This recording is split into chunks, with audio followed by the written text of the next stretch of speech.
Measure 4. Your left hand starts with your fifth finger on a G sharp and your thumb on a G sharp one octave higher. It will play that same G sharp octave again in the middle of the measure, and then you'll move your left hand to a fifth finger on this C sharp, second finger on this G sharp, and your thumb on this one for beat 1 of measure 5. For your right hand, your thumb will start on a G sharp, the one below middle C. You will play a B sharp key with the second finger. B sharp is another name or another spelling for the C key. You'll play the fifth finger on the F sharp.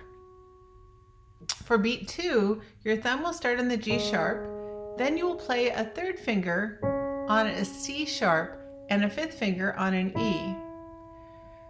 For beat 3, thumb again on G sharp. You'll play the C sharp this time with a fourth finger because you're setting your hand up to move to make the rest of the measure in the beginning of the next measure easier. Fifth finger will be on a D sharp.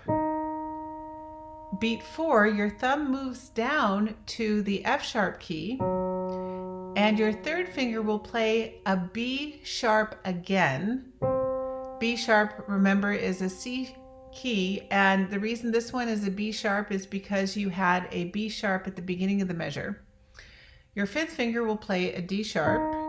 Again, it's a D sharp because you had the previous D sharp and it hadn't been canceled by a natural, and then your thumb will move down to this E. Measure 4 with counting out loud. 1 and a, 2 and a, 3 and a, 4 and a, 1. Measure 4 without counting out loud.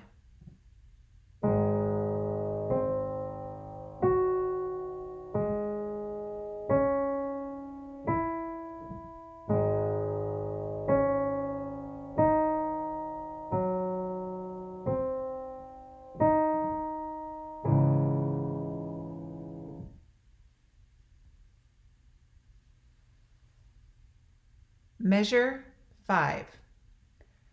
Before playing the whole measure, I'm going to focus on beat 4 of measure 5, where your right hand has to play accompanying harmonic pattern with the G sharp, C sharp, and E.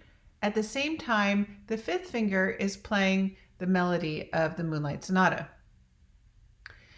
The counting is still going to be 4 and a, but you are going to play one G sharp in between the and beat 1 of measure 6.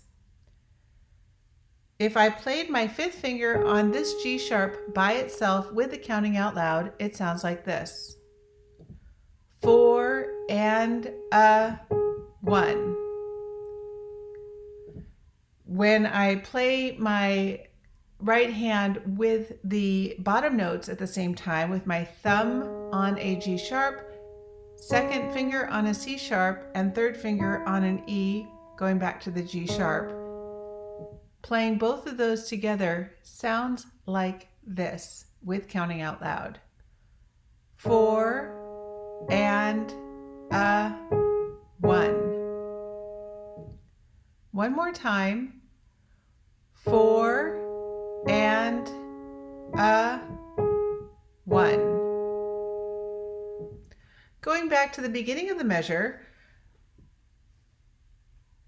left hand plays C sharp with the fifth finger, G sharp with the 2, and a C sharp with the thumb, and it will move to beat 1 of measure 6 by moving the pinky to a B sharp and a thumb to the B sharp one octave higher. Remember from the previous measure that B sharp is another name for the C key.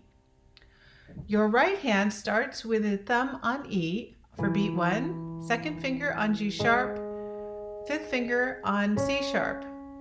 Your thumb will then move to the G sharp key. Second finger will play the C sharp. Fourth finger will play the E.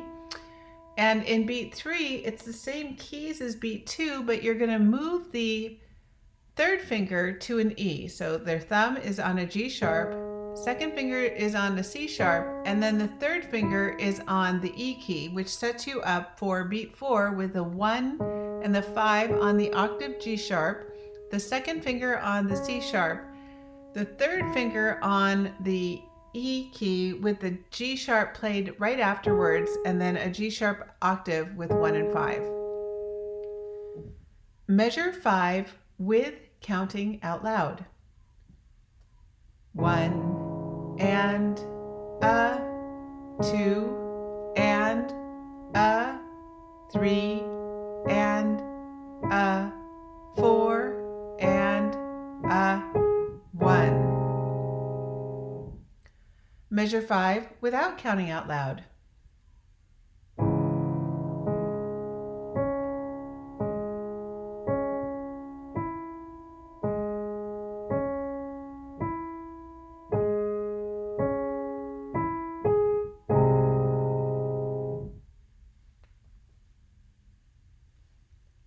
Measure 6.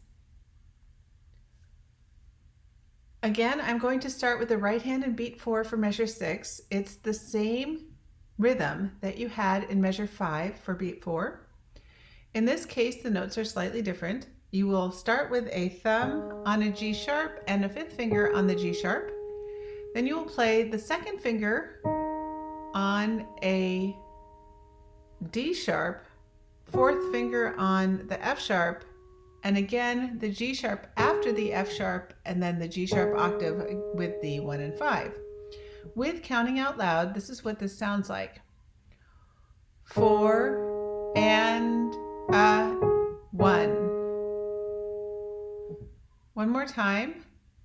4 and a 1.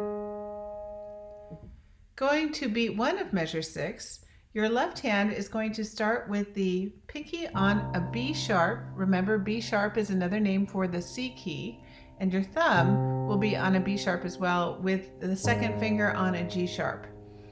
Beat 1 of measure 7 will have your thumb and your pinky move up to the C sharp keys. Your right hand will start with a thumb and a fifth finger on the G sharp. The G sharp on the top that your fifth finger is playing is a dotted half note, so try to hold it for the whole measure. Your second finger is going to play a D sharp, and the fourth finger is going to play an F sharp. Measure 6, beat 2, thumb on G sharp, second finger on D sharp, fourth finger on F sharp. Notice I'm still holding the G sharp key. Again for beat 3, G sharp with the thumb, D sharp with the second finger, F sharp with the fourth finger, and then I'll pick up my hand and play the G sharps together with the 1 and 5, 2 on the D sharp, fourth on the F sharp, G sharp with the fifth, and octave G sharps here. Measure 6 with counting out loud. 1 and a, 2 and a, 3 and a, 4 and a, 1. Measure 6 without counting out loud.